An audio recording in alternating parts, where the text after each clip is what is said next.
Koe pola taulanga po talefusi pa mo lui fang ne atu e tau proklama ke kamata ke tau proklama fatfonua fo o e pongpongin pe ko kore ke hufanga I ngahi talfatap ko dope fa ngau e to ak pe miheni ka ta mo e fainga mari ko ni he pongpongin ke o atu e tau proklama nga maheni ko ia ko e fatfonua fo o pe mo piveni pikala pe mi tonga ek tata le ki mo tol ko dope ko mo o si lotoni ke tau proklama pe pe foki ke te mo tol e a ua tuki ai pete mo whanongoa e tau proklama whatwhanua fo au.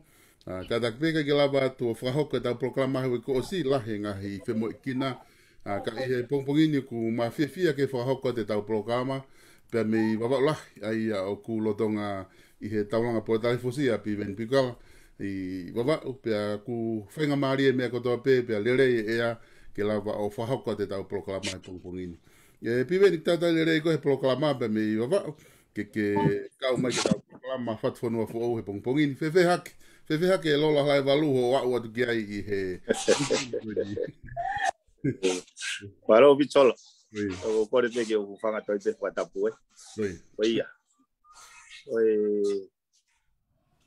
E ale lea o pita lolo he ngai weekend.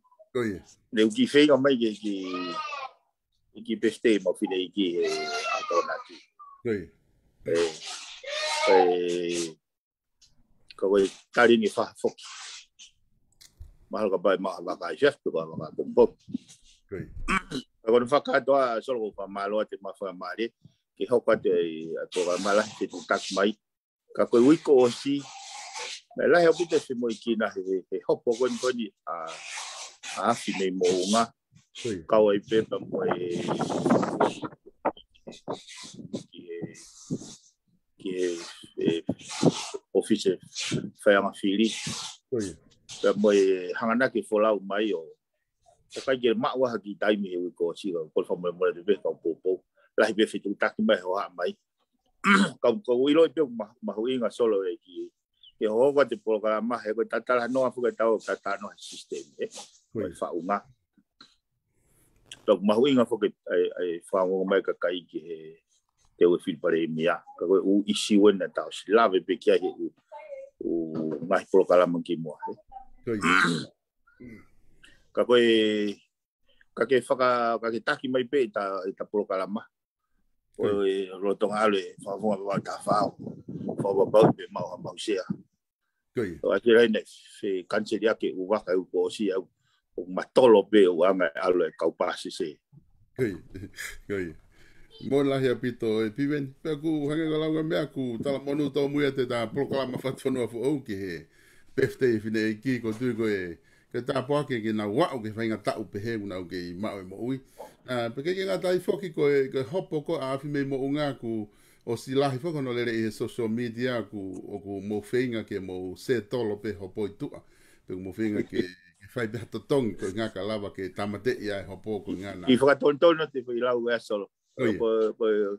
Lau ea koe maha koe lau wha social media te.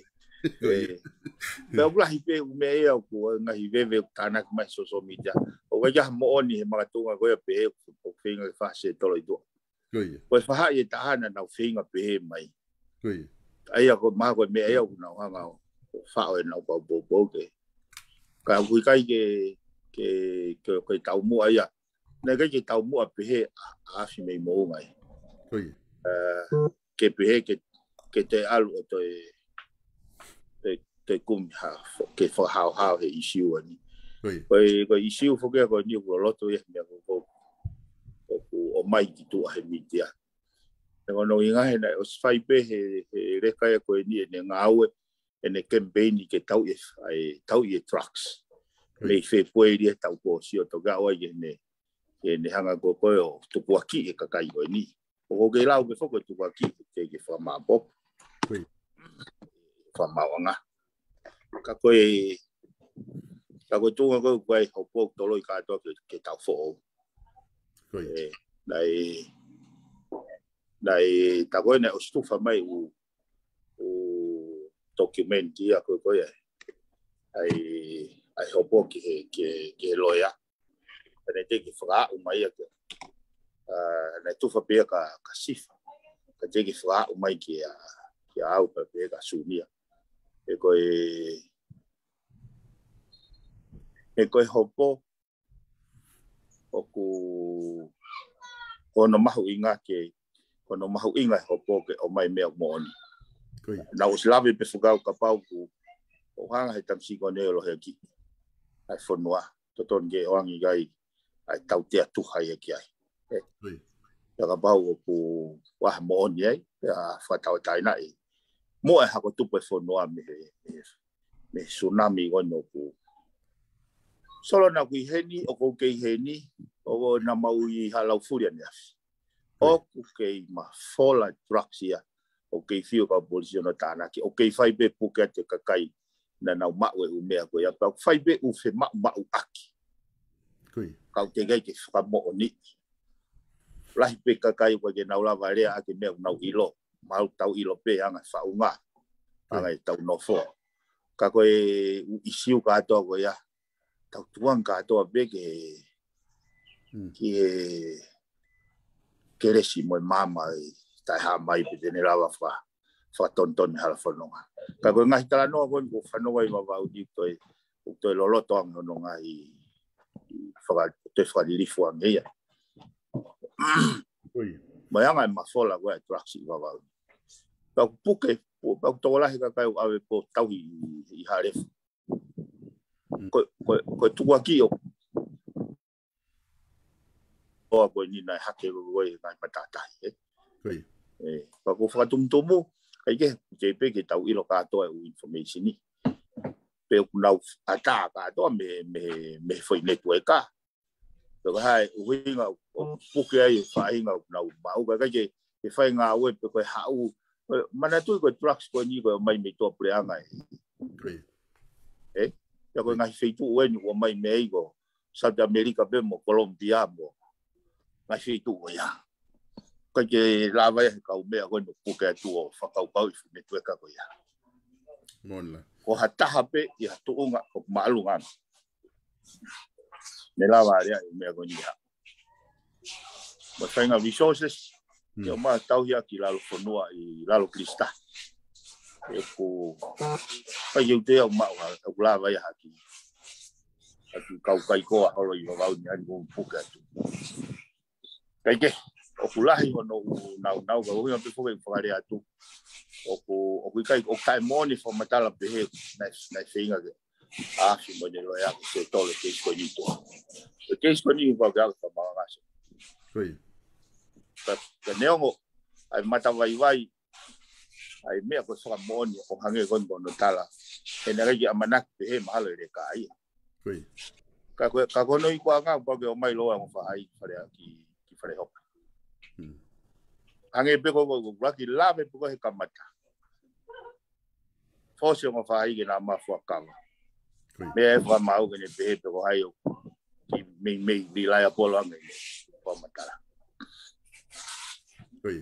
Moni apito piveni ko tala no ke trucks o ku mahino pe ia ko fu pala ma ko ni ka ke osini pe ia ko hinga he ku osia pe fo ke fa ka to la ia ko pala ma ko ni ku tafe ia pe me nga le bolo ma lunga i lunga ko nga he ke la vai fa hoko o fa mo he nga fu me ko ni ki ta he pe mo nga he me pe he ko tau fa ampe e va veni ha tau fono nga to lava ke fa tokoni me fa nga ta fa aki ke lava o ta ofi aki fu network ko ni ko ne ka pu e fonua pe palpare mai to tupu ka ko ta foki mai ke ke proclama ko ni he tu nga ko ni ku yai ko ta o se foki fili fare area pe na ta proclama pe o se proclama ko fili fare area te wa tu ni ke fa fili pare mia ko fe tala no atu ta fa ko hono recount ko o fili ko nga mahino mai ta ni mi e ngon ko o mai na e frahu atu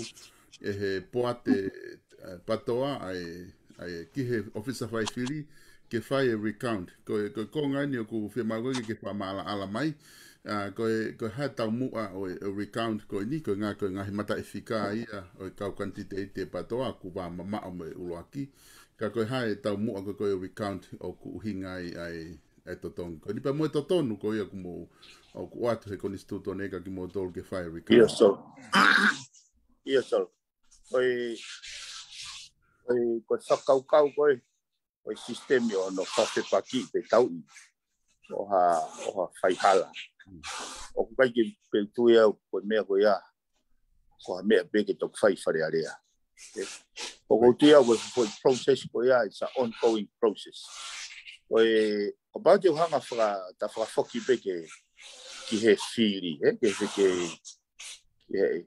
ponga na fai fili na lai o si ko ui o la puto longa ai la longa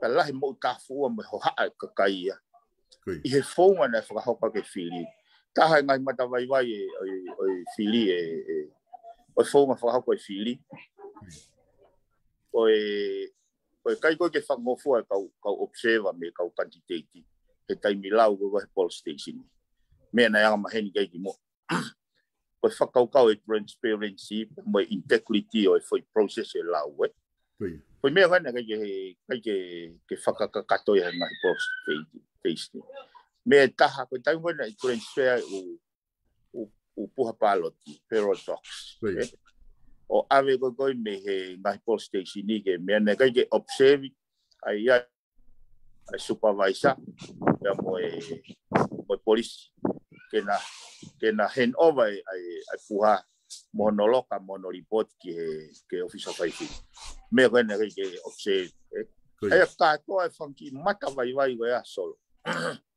oi ono announce ko he fai anga fili ai ngai police station ni na ke announce aya i hene pehele va ne hanga racing ai hu mo mahalo ko vi he kakai solo ko uhinga la hia ka uia ko yo ilo ke e tu ya ke mea o ko lo to ka pau tonu pe nga u e ka mea ko te fo matala me ke kakai e ki mau tolu ko ai ko ke unga ko ha au ke mama mo fi maria ta mai kakai te ka pau e tu ku no en solo ko foi fehu ko ya e no fo vem ka ga yo au ke ta fa ho ko ta to ilo i pe ko ha me e aggravate ga ilo to mai ya ho ko ta ngai me te na to mai ai ke au as a responsible citizen o fa la fo ni ko ni solo mau inga yang ka ka fa to ngai ko fu wa ka ta pe o ke pato pe ko ke pato pe o ke demokrat pe ko ke demokrat ka ko fu wa ka ta ko mau inga ke tau turi te kakai mo atamai kakai ko fra papa malu ta hai He ka pau he kai ke nonga nau ata mai mo fie maari. Koe whainga nau e nia, ha, ani go as mai e koe mi Solomone. Kau as pe e whitu kotoa pe sol. Koe foi process whaka natula ia, ai e koki a tangata mo nau ngahi whaunga whaprikare. Koe ka, eia ko pehe, mahu e ngā pita foi process koe.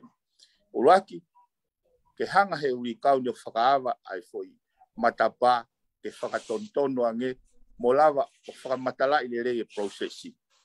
Taka pau ba waha whai halai ta awi whamauang. He koe ke utui, hange ko ni sol. Koe umea koe ni e akwe veiti atpe o aluko au. I hono whakailo e kau candidate. Tatau pepe na e lama, pena kai ke lau. Kana nau tufa i he tau mua koe whakatau vote. Ke inference ai kau voters i taimu nau vote ai. Ka kono whakau whaa solo koe hopo koni. Koe ta toko ua koni o lavu. Ai koe nei hopo i koe vidam la tu he. Wafta hauni. Hanga i wha mau o vete whakalirei mai ai. Ai ngahi au fia o tu e lao. I he mea koe pehe koe ulunganga whakonua. Moi mea koe bright. Te koe whakatau vote. Clarify au pita. Moi mea koe i hano tanu hala. Te koe tanu he pure anga, te koe tanu he kau taha. Na nau kau tau mua ke nau influence vote. Hanga he wha mau o clarify mai u issue wea. Ta koe tu koe katoa kau minister na nau i he whare area.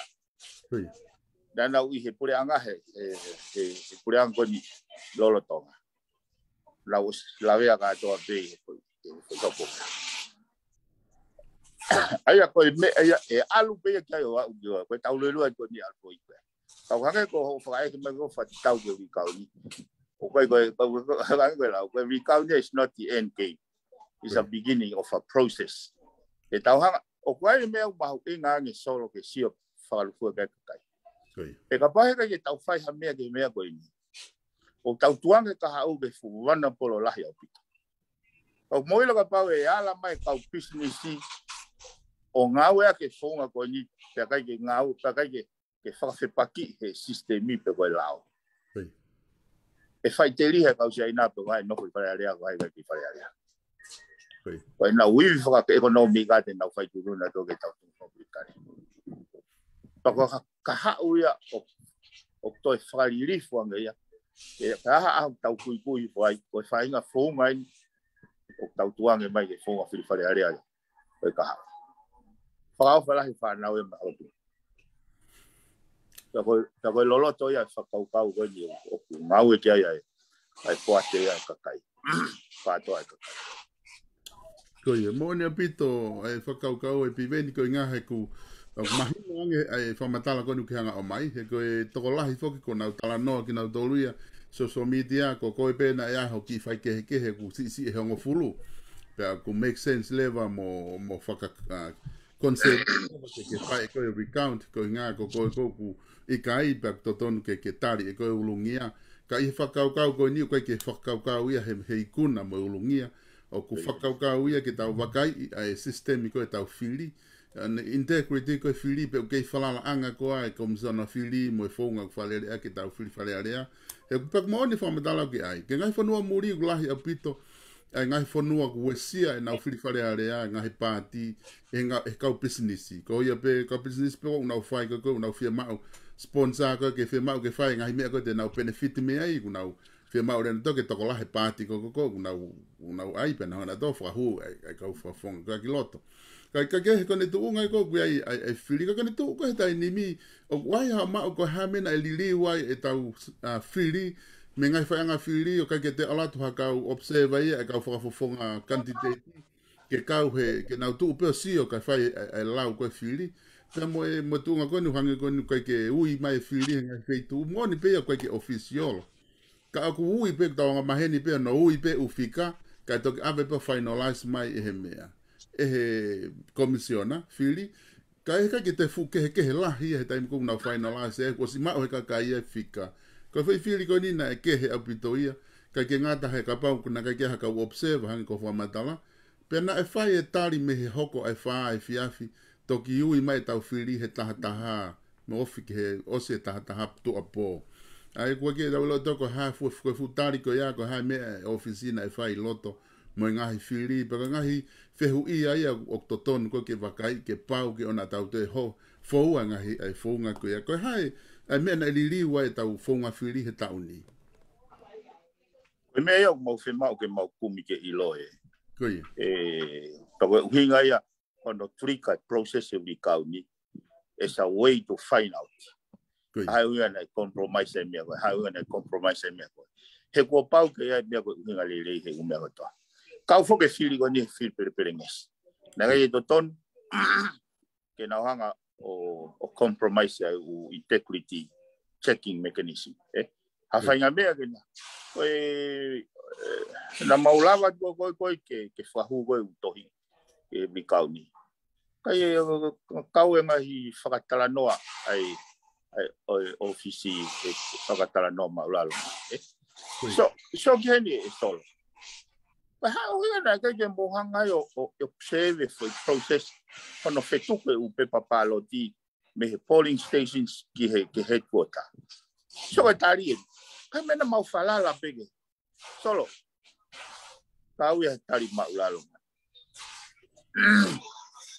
so wa nga maheni ko fonua ni nai loka so ngai puha papa nai loka pe papa ai puha loka puha ko ki tau hi si supervisor ko foi process ko principal nai kono maluna sa yang ngai a ho ko he foi kai ke observe me ko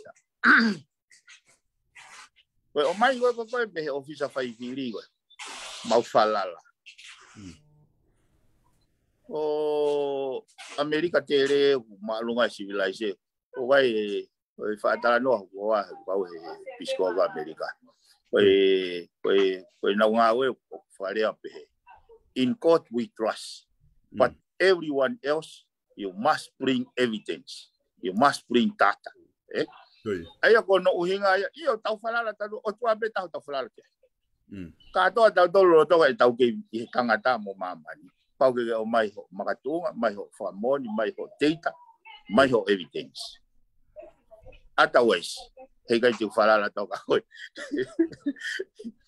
ko fume ko ke to ya ko me ko fa natula to ni ke tau de fito ngai system o feu ia mau be he kakai e ta ka pau he kai te mau fai process ko ni solo ko feu ia no fo he atamai kakai pou pe tai pou pato pe tai pato e ke no fo be ai he kai pe te lava vet mana dui ko lau mari me fo kau ya ange ko tapulo kalama ke tatala no ke mama atamai kakai pe ku ko vi ka ko pe ko vi ka pai ko poinia ko mama kakai kene tataki tau hala funo me tau tu platform aplikare ka ia solo mo de lau se mo to ni wa poho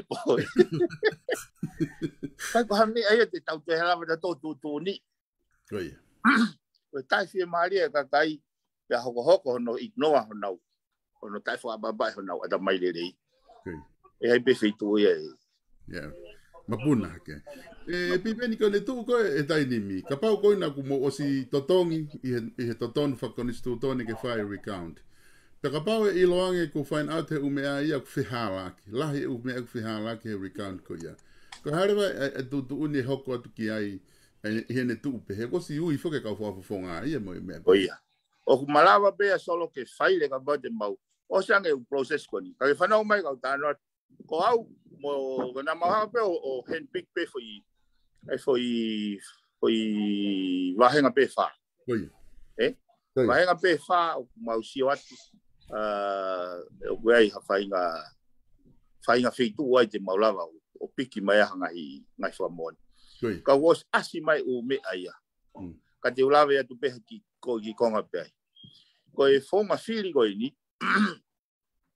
ko te ala to ate te fika ya kome te fika ka sete pe to mai lewa he ki officer fai fili ki lai pepa o inicio loia i mui he ki pepa fili pa te alo eva fai te fili Os as mai pe ko ni solo he recount ko ni. Ya ngai pe papalo je na ke initial ai officer fai pili. Ka ma u he puha ko nu fai recount. Oi fe hu I le vai ni solo. Hanga fe ta initial ha pe papalo tu fa he puha. How?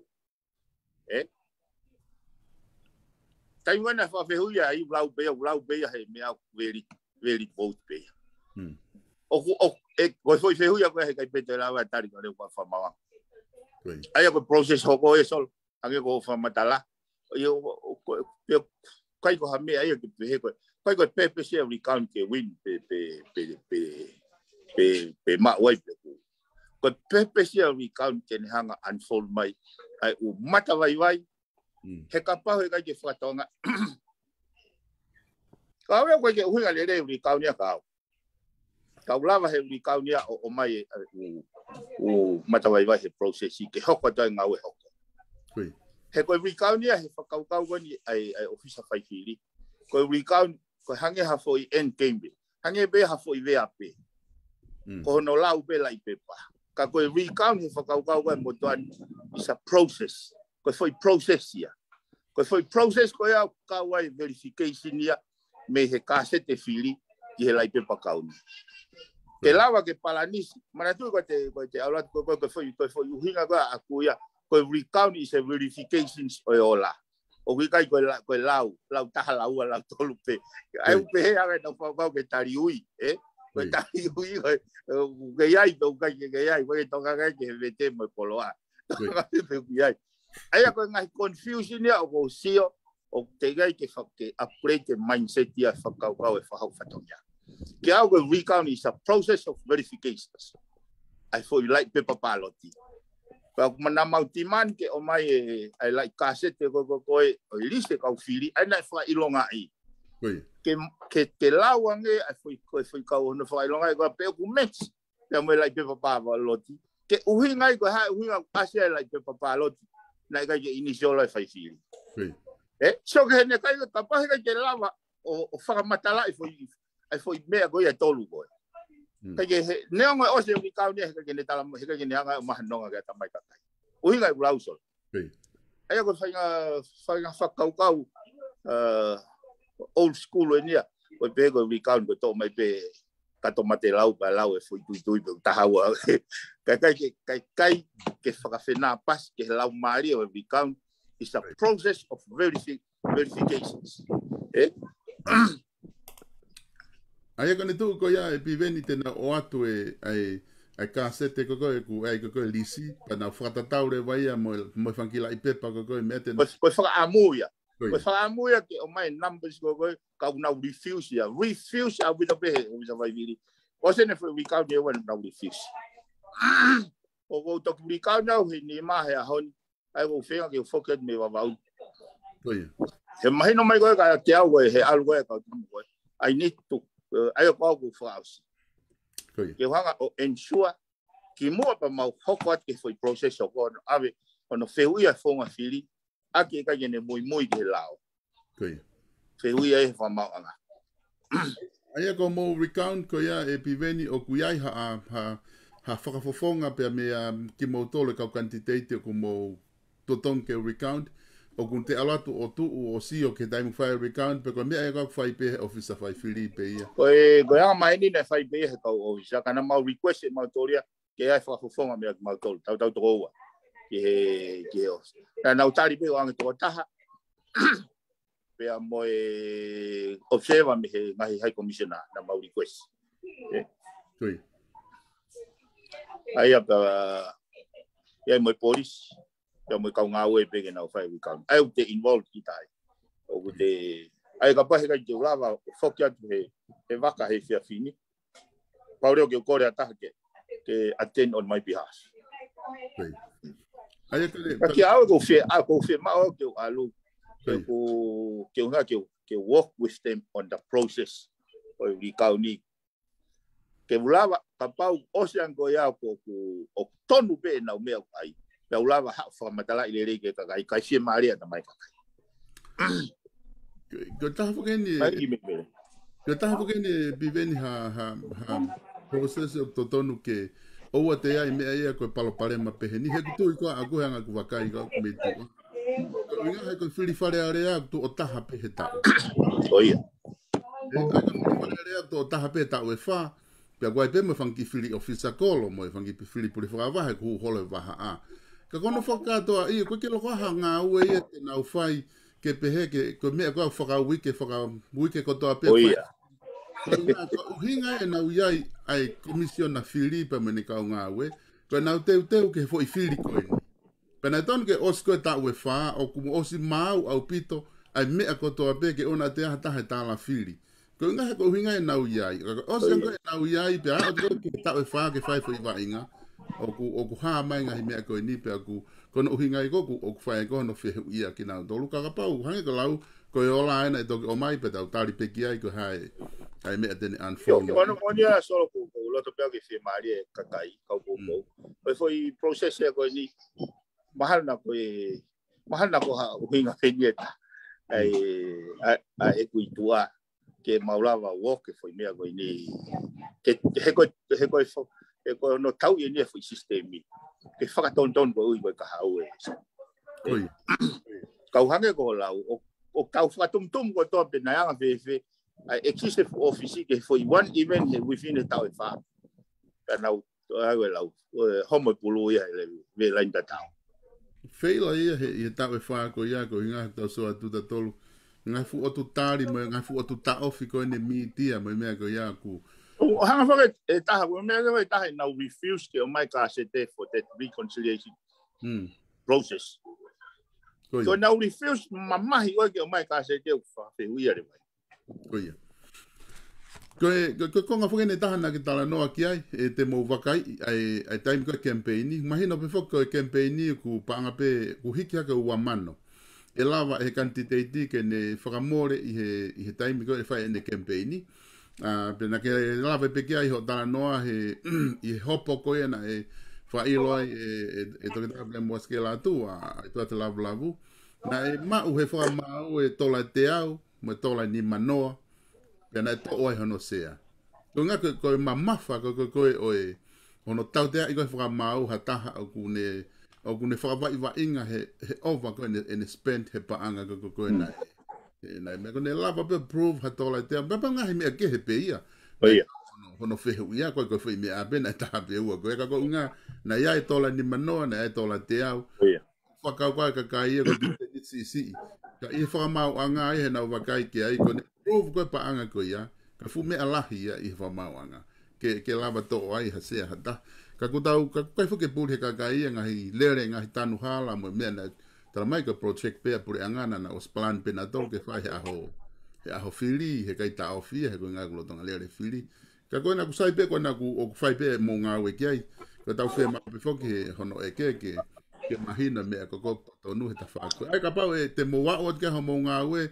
o ta tau pepo ka hae tai mea o ke ai ko pau pe ke mo ngā ue, ke wakai e ngai spend ko ia ke mahina o whakalao, Io. Oi fufoi whaspau ia e so. O ko mai he lau a he ua malu ke lotia e petitions whekawaka mo e urak tribe ua overspending. I he koe hange ko whatana ko ke palablabu ko saving grace ya ke mea ko palablabu ne provide to my presidents hoko ko guidance ya ka mautolo hange ko lau ko foi ho palablabu na lavea he bribe ko e famoni mai bena ni ave paga ni manoa ke ka tola ram e fili mo ta paga dia ma o stana ma to u famoni tu fa panga ka quantity ko ni e aho ko pa to fai fili ata o kore voti o skere fai fa mawanga ia isi wani ka wai pe mo directly pe indirectly ko ke so ga la bu ko nga ko tan hala na la via pe mo ai aman ka to pe ko te mau pe ko ngai foi kupui lao ke pe overspending ko kupui lao ke ia ko bribery ko foi kupui lao ke te all amount no unsit now don't know me no now say ai o se hanga he foi keisa la e to koni la ya mau tol moi poate ke mau hanga o tata ono fa ilo ka do ga minister na fia mo ka fa fo na Ko te mahino fi ta whaako ia. Da hawange ke whiri paremia. Tōnga kōku ia he tai nimi ai whiri paremia. Ai ko tau teu wat foki ke ngāwe ia e whare area. Katak pe mahalo ki motu mai ai interneti pe mi tonga.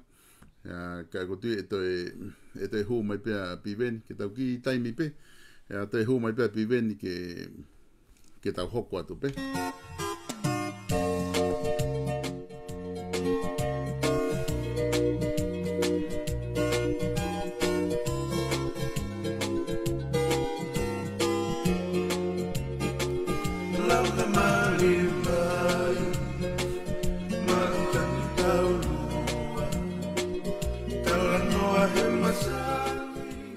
Lotonga tau tari kia piven pikuala, ko atu e whamalo ki he sponsor koe tau proklama ki he ahoni he whatwhanua fo ou. Whamalo lahi ke te kinau tolu i he ngahi tokoni ko toa pēr kunau whai. O lava ke whahoko ai e tau proklama ko ia whatwhanua fo ou i he time ko toa pēr. Whamalo lahi ki he kautahanoa ko ia Starek Tupou, South Pacific Loans. Noa walu ngea o walu hiva walu. Valu, no valu, hiva valu, i he South Pacific Loans, i o whea mau no kotoa pe i Okalani no Usila pe teke lava o whetu utaki ke office South Pacific Loans i Manu Waringa Toni pe koe office koe na i Manukau, i he Cavendish Drive i Manukau. No valu, hiva valu, lea kia Starek Tupou. Koe Page Fashion Store i Nuku'alofa, oku osia utaki atu e tau uta fo ou, teke lava o me atu pe ki ai, tori mo whiri ai ha whahinga wala pe, oku ke fia mau, te nau lava o whea u ia maau. Telefoni ena koe walo fitu noa, ono nima, ono wha. Te koe fitu tolu, ua wha fitu. Kalasi wala kehe pe, o ke whahinga tankari i koena, oku whakamoko teke lava mau atu ia, pia mi he whare koloa ko ia o Page Fashion Store i Nuku'alofa hanga atu ki he tau moe pe au building. O ke wala kau leka, klasikofu kehe pe teke lava o mau atu ia mi he mau whare koloa i Nuku'alofa. Whetu utaki hake i he telefoni koe na ki he Page Fashion Store, i he walu, fitu noa, ono nima, ono wha, peko fitu tolu, ua wha fitu, o ke tori mo whiri ai hawhahinga te unga pe, o nau mateu ke nau tokoni atu kia te koe i he wala. Koe Faustina Construction i Amerikanu nau tokoni, i he tau ngahi polkalama, ai a koe kautahaini te nau lawa o whahoko whainga ngā ue pe ma au.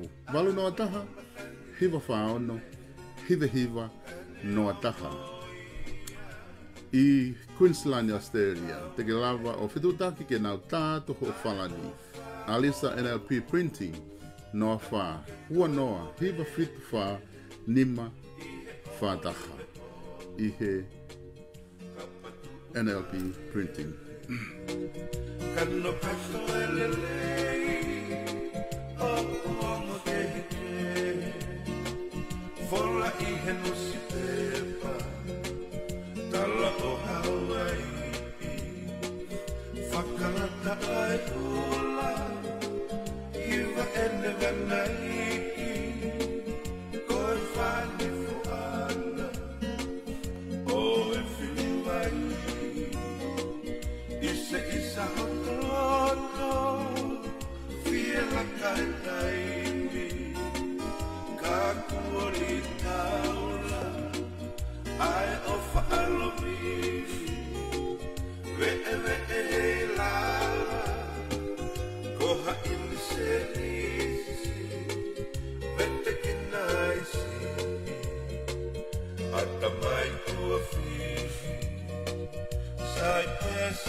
Oh, Piven. Kono ku ki online pe. Ia koe hoko tene ta programa kono ku te huma Piven ki loto mo kata ki o ka mamata mo nga benga hile lele pe ko nga ke o te mo ke Kamu fia mari pe o kata hoko pe ta polo kalama. Io pipe ni kon da hoko pe ta we konga ko ni he e tunga ko ni tau fili pare mia he ngai ahoni tau ke whakatatari whoki ai koe ke mahina ko hai tunga. Nga ho kai ko tunga ko koe tau pare mia.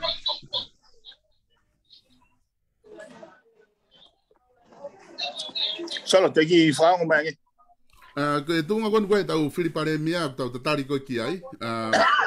Au ku iai ho wakai ki ai. I he tuku koe tai ni miu kulahe ngai talanoa o mai koe ngai kulupu koe ngai ni ihi kunau o malanga holo na wo whai hole whatau ho si hole ngai lakanga ke mau pare mia ka hanga ho wakai ki ai hen tu he tai ni mi te te o ku malo biso. Pako foi mga wha maari e ni tai ai. Koe mea whukani na tau stala noa fuki solo. I he issue o ni. Ka pau te tau fau i he whotūtū e koni sūtone whatatau. Te liriu e wana hong fulu. Hei kai toi osi whakataho si me whotunga o mea koe whilpare mia. Lahi voke whaahinga solo na hanga tuku o tuuaki. Koe whotūtū whapāti.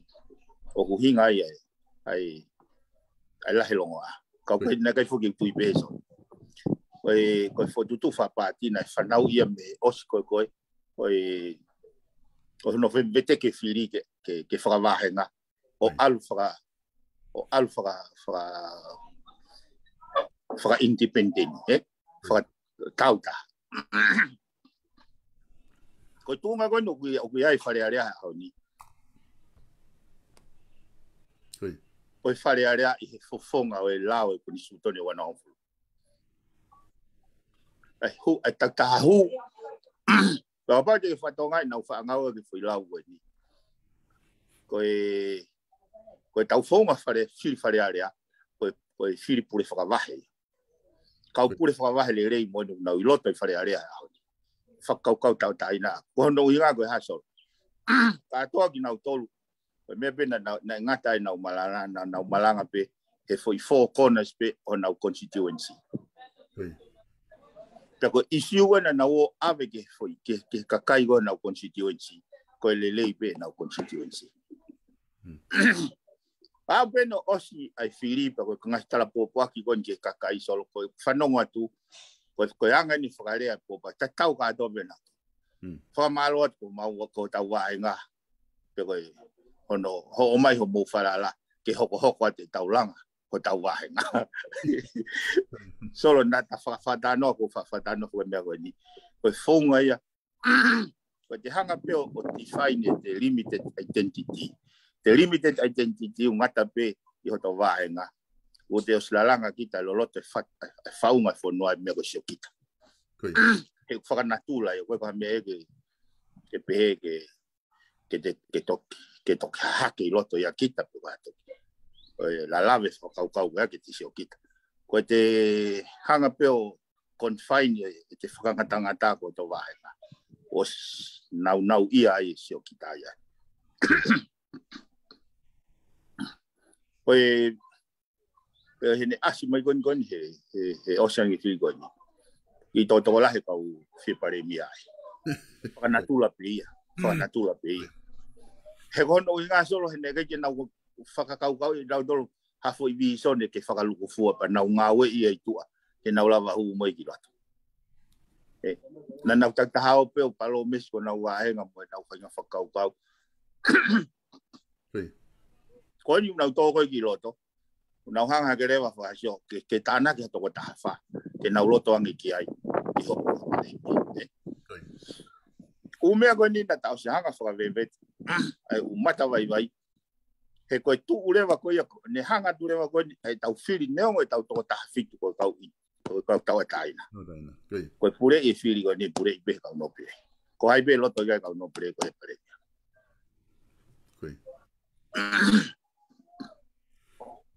Ono maari e koe kakai tatau peni na nau hanga whawhipaki e whakaukau na tahanga o mai. Whekau aki pia mo mahu inga ke rakawhai ngā ue whi lau. Ono uki hakau whahuwhonga na ulawa tui ka weinga mo visone. ke le tataki i nau tole taim te nau ua e foto e pula. Kakai tatau ben, nau whawhi pagi, kakai tatau ben, nau tala mai, nau e miti mai u mea goia. Kako no whawhi fia kau solo, e hoko, hoko e foi situation ni ke nea ko, na ta lawe whoke, kolokarama wha mui mui. E whokotu watu hoko e foi scenario ko ni ko here ta whatou mata. Nea ko i whanua mo e whaunga koe na taulotonga iai. Ka te ako i mo e pātoa. I whakaukau entitlement mo e ownership. I ono tatake kakai. Koe. Mōna. Aia kone tō koe ni i he laine ko ia ku mōni whakaholau ku ui to e ui e kau kakaina nau kau he ngā ue ke tau koni stuto ne o ku nā ui e ke te whahano wakai e tau sistemi e ku kai ke fu ngā ue lelei o ko i ngā koe whainga whakapo uri koni o ku lere ai koe te whiripare mia koe ni ku nā ope to apui pui o nofo me ai o whai ai e nau tau aki Eva holoai te ke whima ue ka ke hau ka mau tolu ui whaka vai e toko taha fitu ke nau o mai o wha pure anga he ko toko taha wha pe whima ka nau te ona tolo whakangong ke kau no pere Io, nau ko silawe whakau ke isiu ko niki mua e solo koe ko hono whainga tahe koe hu tau taina ko ke nau mai nau tolu au nau whi aonga aki au fe whakapapa aki. Ke nau lawa form pa o maha vi sone e taha ke ne tataki aki ki nau tonu. Ko nau tau tua nau taha vi sone. Ko vi sone e toko taha fitu. Ko pāua i pe ke toko e taha fitu ai pe. Hei kai ke nau lawa na tō ko uhinga ea ko koi mana tō ko nau osi e tangutu na tō he foi sea o tatau sea go ya ki position ko toa ya takia ke nane haka fenga to fa ma po na tol aki ha fainga vision yo o fa nau aki pulelele ka fainga me o ku fa natula sai ka tata scenario ko malava ke hoko e malava ke na fa ngo ki hata i me go ka moilo pule anga go e fau pure anga lulu tava toko la hita haya.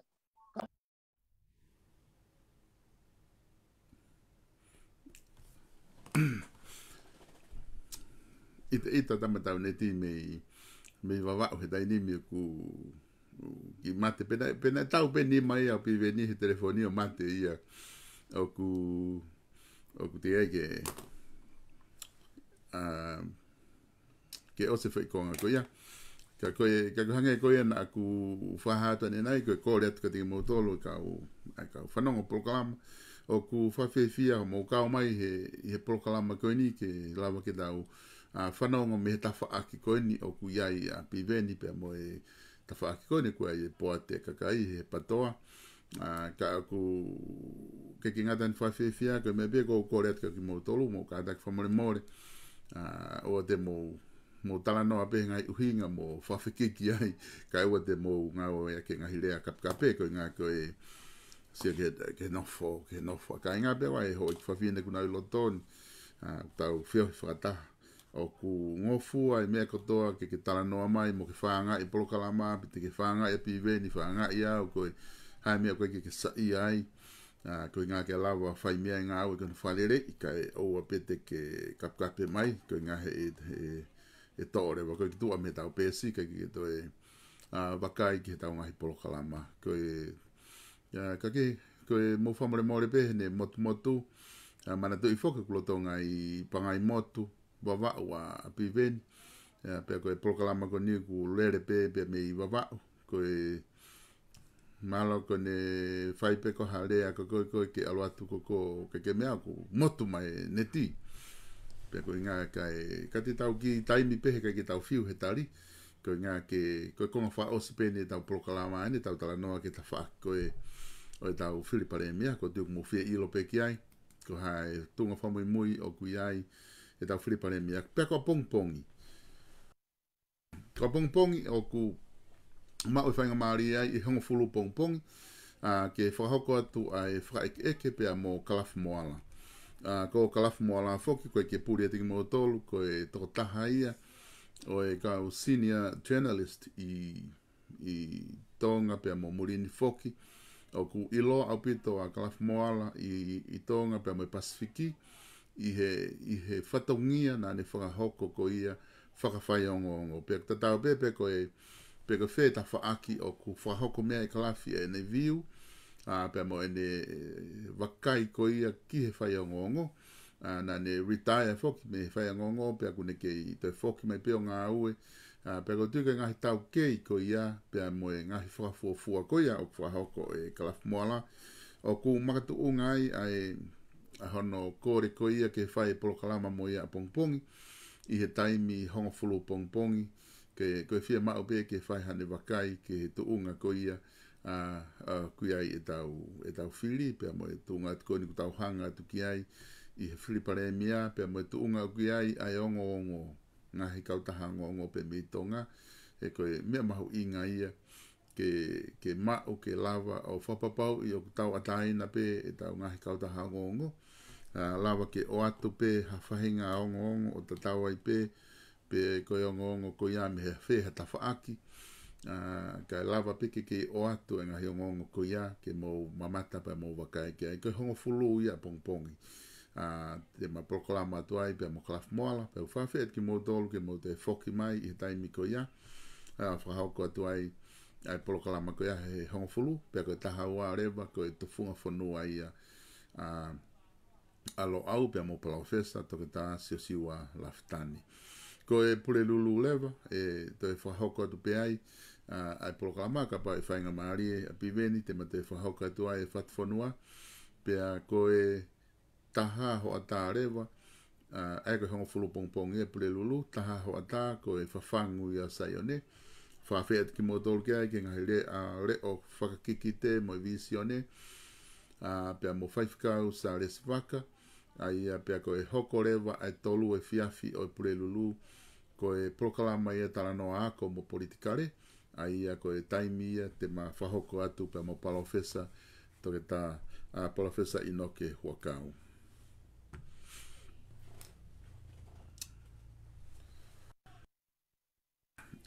piva ni koni ke take lotoni pe ke live pe hoko atu pe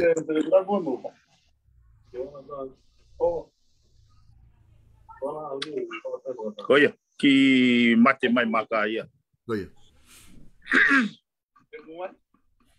Ai na tangata foki he tawhaako ni he wakai koe ki he whiri pare mia. Me tunga koe tau whanonga atu ai o se tau ririu. Ai a koe whahinga fo tunga peni o e whiri pare mia ni te tau whihanga. Lawa o whaihano ririu ha whainga tawhaaki. Ke lawa te wakai ai ga fo tunga fo o. Koia, e solo. Ame ko whatara noa. Hei kai pe koe fo tunga peni ia. He tau whiri, ke tau whiri, ke tau whiri. Ka pau te tau mui ke matai tohi e lao wane koni sutone te riwa wana hongfulu e. Uinga whokiana whanau ia e whapati. Whapati ke wak ngā wai hawi sone e whalu fua e tuka. Pe toki, i hene mao e whai whaunga ko ia pe toki. I whakakau mai rewa e kau candidate me ngai wahenga. Ke nau ngā wai i rewa e whanua whalu fua. Kau kafe maha no ngai de rei ngai wahenga. Oi tu goni alatu ka ja foi ulu ya. Alatu pe me ngai tu nga whakawahe ngape. Oi fu pure kau pure whakawahe to la moni lo fare area. Ka koe whare fuko ya hange ko whalawe ko ki mua. Koe whare hare a ko feitu e au tataki ai whakaukau. Ai hala whanonga e whanua whalufua. Ka koe feitu e au awigai tau best mind. Kai una ola whakaukau.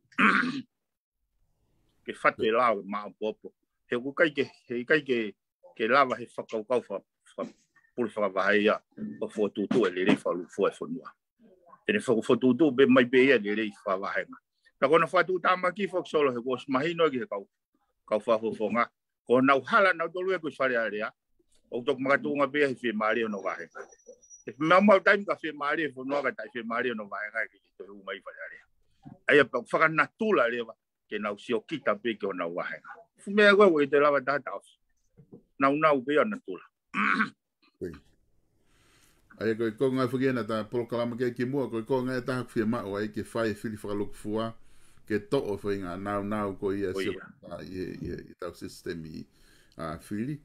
Ai ko tu ngai ko ai tau whiri pare mia he tai nimi ko i ho whakafua atu he tai nimi he loto tu apui ko ia e whiri pare mia o ku ke o sia ha kau kantitete o ke si o ku te nawala hoko ko e pare mia e ala mau hana i kau toko tahawha ke pare mia. Kai pe lava impossible. Kai pe lava e hataha ia i kau whawhanga kai o mau hana majority. Koia. Mani. Koi whakatau hosi pe kai se mot pe. Ka koi ai ko pe whai ngofua taha. Kau no pere pe. Kau no pere pe. Whai vinga oe. Aia, ok. Kai ne tu repa tai ni mi e pi venta whakaosa ki mua e ki konga koe ni o whaalahi hono whehu i mai. Wai whake mea koe ola he taimi no, pia me ola loa upalani kou mo whahau koe ngā we. Koe whehu i eni ko okulahi hono toto o hake mau pehe mea. Koe mawahe koe na e whakahoko koe poate e kakai, o whotu e poate e kakai si au si. Koe ia kune wesia e whiri i he taimi no koe ni o oskoto ai ka whafufonga patoa ki tua. Pe koe whai mawahe koe ia tene lava o hake aki e patoa i he lele loloa. Iyo. Koe wangai foko whaalawe solo. Te tautala pia kau me ono fua. Te koe ka mea ki te tatoi fuhela hono whakamatala. He os koe ni. Hanga pia o whakau whaimea koe ni. Koe koa team pia moe puate. Puate kakai. Koe definition e koa team. Koe kau me mipa wharearea loro tonga pe. Koe ni e solo. Ko waha kau me mipa wharearea loro tonga ke koa team. Te o whiere wa kau koa team gonto. O nau kei qualify ke nau koa team. Koe uhinga e koe whamantala. Koe ki to ton o wako i he situation e aho ni. Ai whakaluku fuaka atoa. Kakai, whaunga, ka mo e pātoa. So e taimi, ko whe a sino ki ngā ue. He koa team wa sino kone poate. E ka poate pe. Tō kātoa, e koa team tō kātoa pe moe, kau kei function pe. Koe kuhinga koe e pe he wako i eni. Ke oa te hao e kau kaki, o claim ownership mo entitlement. Ka nau whai ho nau whatongia ke kakai ka tukhanga kakai o whai. Ai oange ka nau tole mea hu nau kore. Ka ewe o mai o pehe ko au koe se au ko team au ko me mi pa folo ata tahi wa ni mo awe so te afo ko au le ko pure ka moto. Hala abu te fa ko ka ya. Pe neo ngari makini ai mea ko ni ke pato. Ka ko no fa foki ne tu ma fare ke langa fale re tu ma fare ko pato. I fa kau o function ma wahe ai kau whafonga pa moe mea. Da mi he poate.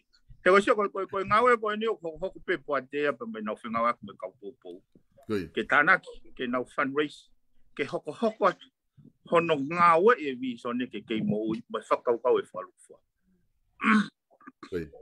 Oku lahi whake ngahi claim e whahe ahoni koe wha osi peni pi veni pa osleva da proklama ka te toki hoko ate pa e purelu.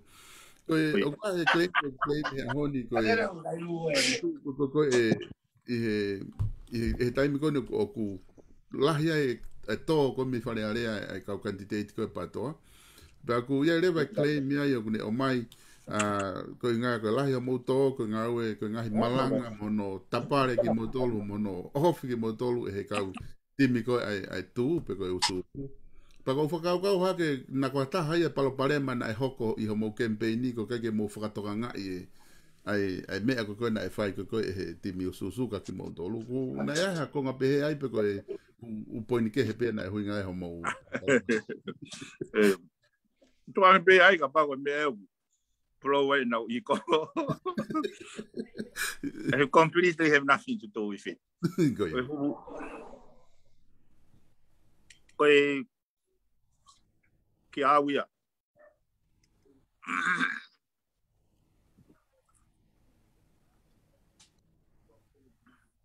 Koe foi issue ke hepe. Koe ira po koe puta whawa e puta tuupe aluo whawheu I whea. Ko isi u ke he pe mo ui wha politikare fo noa tala noa ia he mea o mahino. Ko ngai puta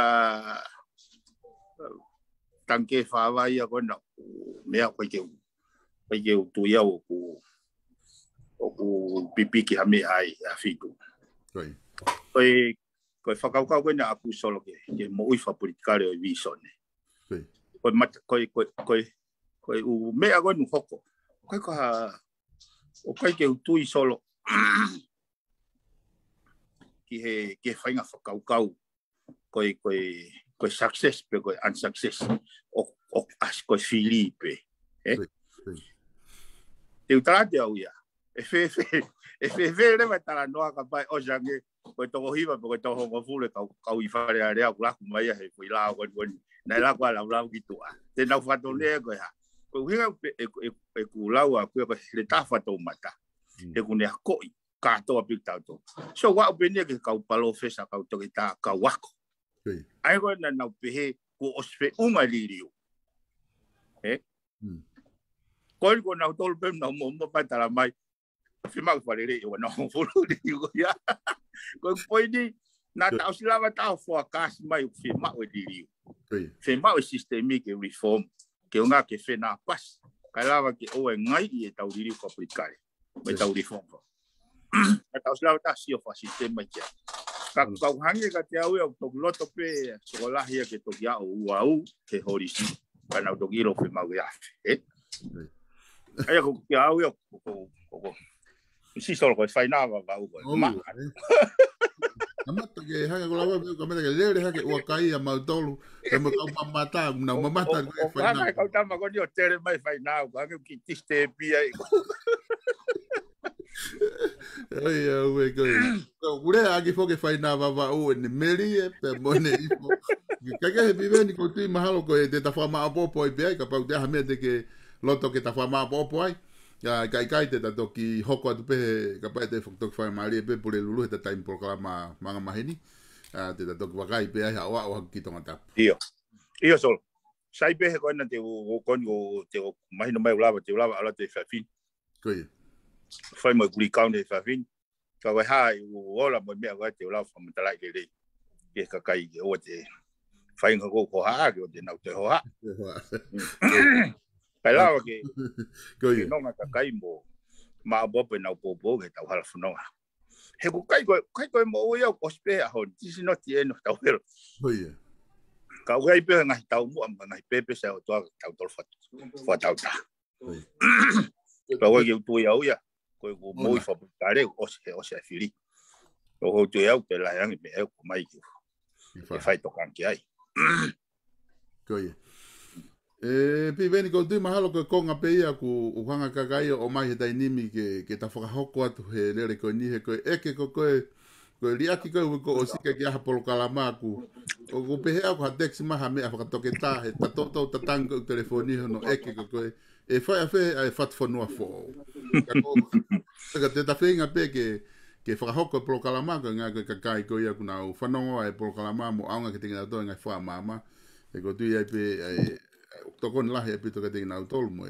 nau mai ka ku ofat ka te koe pa mo e kai whai nā lahi ko nau ke whahoko I babau na ka te toki te longa ki ke programa hoko Palo pisol ofat te lo sia pole lo ia ka inga koe lawa ia tau programa ko ia mo e whatwhanua fo au pia mo piven piukala pe me I pangai mo te babau whamalolo he ka te mo tolu ihe ngahi tokoni ko toa pe ku mo whahoko lawa le re tau programa he ahoni ofa atu ke tiki mōtolu, mō fia pe, I he tuunga kotoa pe tau iai, o te mō lotu mamahi, pe ai pe loto ke tau ataina, ko ngā ka e whahoka tau ngahi polokalama, ko fia pe, ko hai pe fia polokalama, pa ku whaa whi atu, ke pau ke hataha ke ilo, ku loto ke whahoko hani polokalama, ke fia hu mai ke whaha polokalama, me he ta whaaki kou ne sio mi ai, te o atu e whainga maari e lahi ke te koe, ke whamatala, I he ta whaaki pa me mea ke tui ki ai, ko mea mahu inga ko fia mau e au ke o atu